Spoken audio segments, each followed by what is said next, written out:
Taylor Lane. Like I said, I'm from Detroit. My everyday job, I own a talent development program. It's called the Taylor Lane Company, and then I own a nonprofit called the Taylor Lane Change Initiative.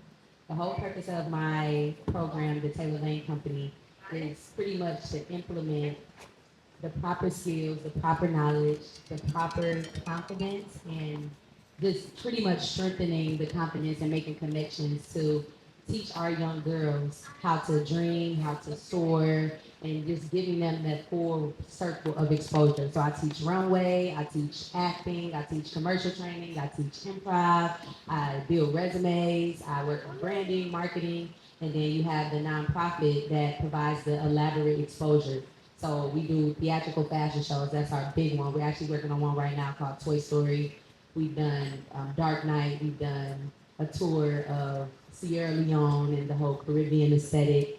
And our goal with that is to show them what the elaborate moment looks like so that they can continue to dream, continue to stay inspired, and want more of the success. So I'm super excited to be here. I'm super excited to connect with these beautiful women. I was listening to the stuff y'all were saying, and I'm like, I need to connect. I was already connecting at the table, and I'm really here to expand myself and to elaborate more and push out more in my area to gain more exposure for myself so that I'm able to bring it back to Detroit and just other youth all around the world. And I do it by way of modeling. I was a model back in the day. Now I coach.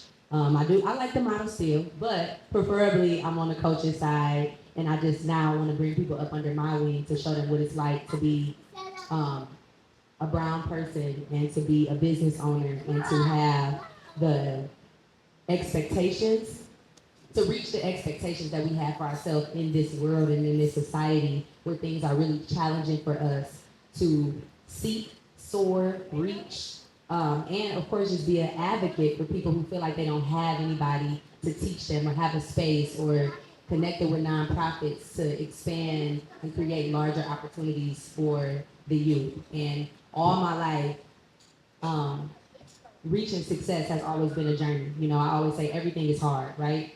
If you want to go to the gym every week and be on the gym schedule, it's hard. If you want to, change your attitude, that's difficult. If you're not changing your attitude, it's still difficult. If you're not reaching your goals, it's still difficult. So how do I maneuver and maintain all the things that I maintain? I have an exceptional learner. My son has autism. He's about to be 7 now. So that was a journey and something that was kind of thrown at me that I wasn't expecting, but it's literally fuel to my fire. I constantly use these experiences and adversities that I face every day, even as a business owner, ups and downs. I built my business a couple times, making some of the wrong decisions, moving too fast, not executing myself properly, and I've managed to rebuild it by just learning from my mistakes and then using things like my son being an exceptional learner, not being accepted in certain environments, not having what people feel like I should have when I go into these different environments. And I literally speak success, like not just, yes, we at the event, but I literally put success in front of every conversation that I have.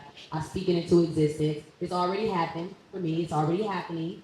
It's already coming. Any goal and any dream that I've ever wanted, I literally have gone for it full throttle, foot on the gas, and I literally make positivity out of traumas, out of adversities, out of pain, and I use it to be an advocate for somebody who really feels like, oh, simply my son has autism, like I said. My son has autism, or I have a kid with autism.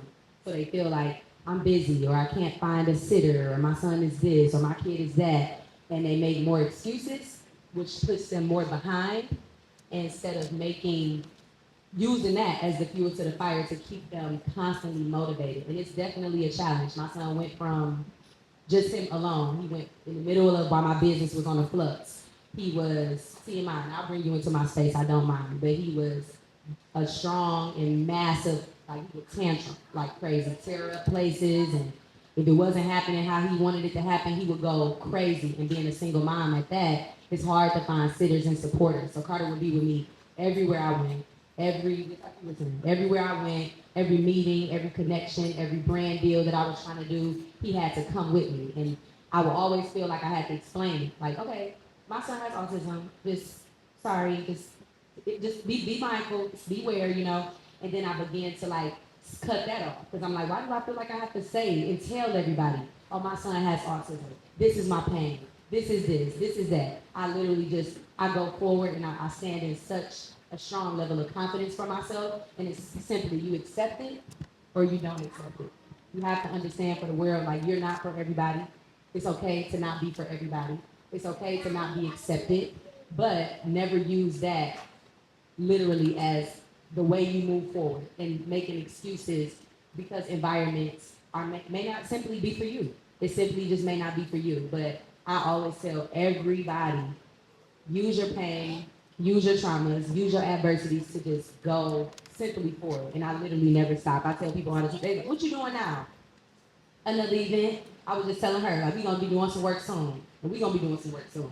And I'm gonna be figuring out ways to do work and connect with women because it's all about the connection. So collaborations are key. I always say that. To collaborate, it makes everything way better, more influential, more impactful, more massive overall. So that's just a little bit of my story. I could go all day about the things and challenges that I have taken on. I'm 29 years old. I've been in business for myself since I was 18, and it's been a struggle, but I'm excited. I'm grateful. I'm so thankful to every challenge that I've had to motivate me. And I say it was a quote from a song that I got from Rhythm and Flow, the first season. First season. I love second season. My girl Detroit got me. But first season, his name was D Smoke. He was a rapper. And in his final performance, he literally said a line in his song that I literally tell myself like all the time.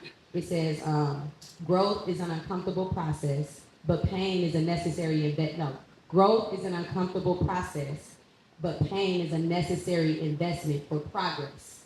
So anywhere and anything that you're doing is gonna come with adversity. If it's good, if it's a big hurrah at the end of it, it's gonna come with a challenge. Anything you do, and just understanding that there's not really a side of life and a side of the world that's not a challenge, that's not difficult. Because like I said, even doing food prep and working out and trying to be a better self, period, is a challenge. It's hard, right? And so the consistency is difficult. So I always encourage everybody to stay motivated, do the things that work for you. You may need to do your self-care. You may need to pull away, shut yourself down. I do things sometimes and I'll turn my phone off and go put it in the kitchen. And it's 8 o'clock at night, 9 o'clock at night in some seasons of my business because I literally have to lock into my self-care, watch me a movie. I like to watch Medea anytime I need my moment, and I do the things that I want to do, but I make sure I create the space for my mental break, relaxing my mind, relaxing my soul so that I'm able to think and to recharge my social battery because I'm a community advocate and I want to continue to be the person that speaks out to women about what it's like to be successful, the challenges women deal with daily, and then also constantly reaching my new goals to show women and young children looking up at us that simply we can do it. It can go bigger than what it is now. It can go bigger than that. It can go bigger than that. It can go bigger than that. Because when it's all said and done, we want to make sure that we leave an impact more than anything. An impact. What are you known for? What do you stand for? What are you doing? And where are you going? And how is it affecting other people in your space in a positive light? So that's a little bit of my story. I appreciate you guys so much. And just speak success. Speak it out. Tell yourself it's happening before it even goes. Tell yourself it's done. Don't wait. Somebody said about a show. Just do it, right? Just do it. Just go. Just do it. It's never a right time because everything is hard, right? But we gotta grow and just embrace the things that are gonna take us to the next level. Hard, negative, positive, whatever it is, and embrace it. So thank you so much. Thank you, Ms. Coco, again for having me here. These women are beautiful, powerful, and I just love community impact. So thank you guys so much. You're welcome.